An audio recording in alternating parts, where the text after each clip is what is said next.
ئەم شەو سەدان و هەزاران کاریسە لە دهۆک و زاخۆ لێ بگرە هەتاوەکو خانەقین لەو ئافرەت و کوڕانە ڕوو ئەداکەوەها بە ناشەرعی ئەچنە دەرەوە دوور لە پەیامی دی دوور لە پەیامی کۆمەڵگەی کوردی.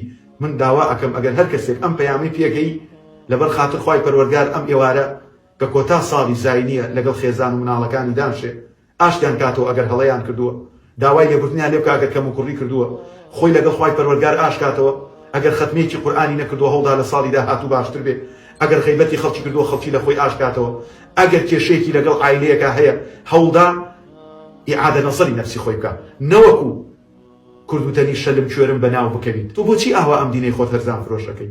بۆچی بەشداری ئەەکەی لە ئاهەنگێک کە بڕیاریان داوە عیسای کوڕی مەریەم کوڕی خوای پەروەردگار بێ وەالعیاذ بالله؟ بەشداریکردنت لەم ئاهەنگە هیچ پەیوەندی بە تۆوە نییە. بریا لە جەژنی ڕەمەزانی شواتان بکردایە، لە جەژنی قوربانی شواتان بکردایە، لەو کاتانەی کەوەها ئیشێکە دڵ و ماڵ و ناڵی خۆت خۆشکی خۆزگا ئەوەتیش ئەکرد. بەڵام بەداخەوە ئەگەر ئەم شەو یەکێ لێی بقەومێ و ئیشێکی بە تەوارەکەی سلێمانی بێ زۆر درەنگ پێی ئەگا پێی ئەچێ کەسەکەی لە دەستدا. بەڵام بەداخەوە ئەویش هۆکاری زەعیفی ئیمان و زەعیفی دینی ئێمەیە و بەشداری نەکردنیشم کە وەکو خۆم حەزم ئەکرد منیش وەکو هەر کەسێکی تر کوڕەکان و کچەکەم و خێزانم ببردایە بۆ خۆشترین شوێن لەم کوردستان و لە دەرەوەی کوردستان ئاهەنگم بجێڕایە. بەڵام لێرەوە خوای پەروەردگار شاهیدە خۆی لە عەرشی عەظیم و تۆی کوردی مسلمانی شاهید بە بەشداری نەکردنی من تەنها لەبەر خودی شخصیەتی عیسای کوڕی مەریەمە کە خوای پەروەردگار بە موعجیزە خوڵقاندی بەبێ باوک یەکێکە لە پێغەمبەرانی ئولو العەزم.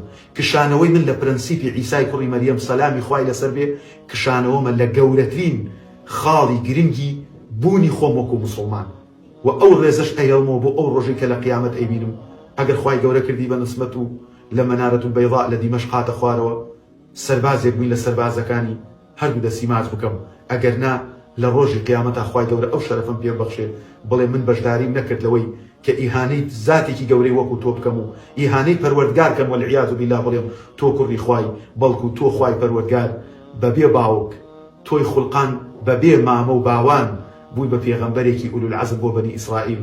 داواکەم لە خوای پەروەردگار من و ئێوە لەگەڵ عیسای کوڕی مەریەم عەلەیه السەڵات وەسەلام لەگەڵ پێغەمبەری ئیسلام کۆمان کاتەوە و بە خۆمانە بچینەوە لەو شوێنە ناشەرعیانە خۆمان بپارێزین کە دوو ڕۆژی تر محاسبەکردنمان دەست پێ ئەکا لەسەر ورد و درشتی کردەوەکانمان. فمن يعمل مثقال ذرة خيرا يره والله مثقال ذرەیەک لە خێر ئەدۆزیتەوە ومثقال ذرەیەک لە شەڕ ئەدۆزیتەوە ونخرج له كتابا يلقاه منشورا. ڕۆژی قیامەت پەراوی کردەوەکانت ئەدەنە دەستەوە هەر کردەوەیەک تۆ بیکەی خوای پەروەردگار ئاگای لێیە و لێرەشەوە ئاگدارێک بۆ هەر مسلمانێکی ئەهلی دین بۆ هەر مسلمانێک کە خۆی واداناوە دوو ڕۆژی تر خوای پەروەردگار لێ خۆش بێ. من عاش على شيء مات عليه. هەر کەسێک لەسەر هەر شتێک بژێ لەسەر ئەوە ئەمرێ و لەسەر هەر شتێکیش مرد لە ڕۆژی قیامەتا لەسەر ئەوە زنەوە بێتەوە. ئەم شەو بەزەی بە خۆتا بێ لە ئاهەنگانەمنی و لە ڕۆژی قیامەتیشە هەر لەو شوێنە زنەوە ئەکرێتەوە.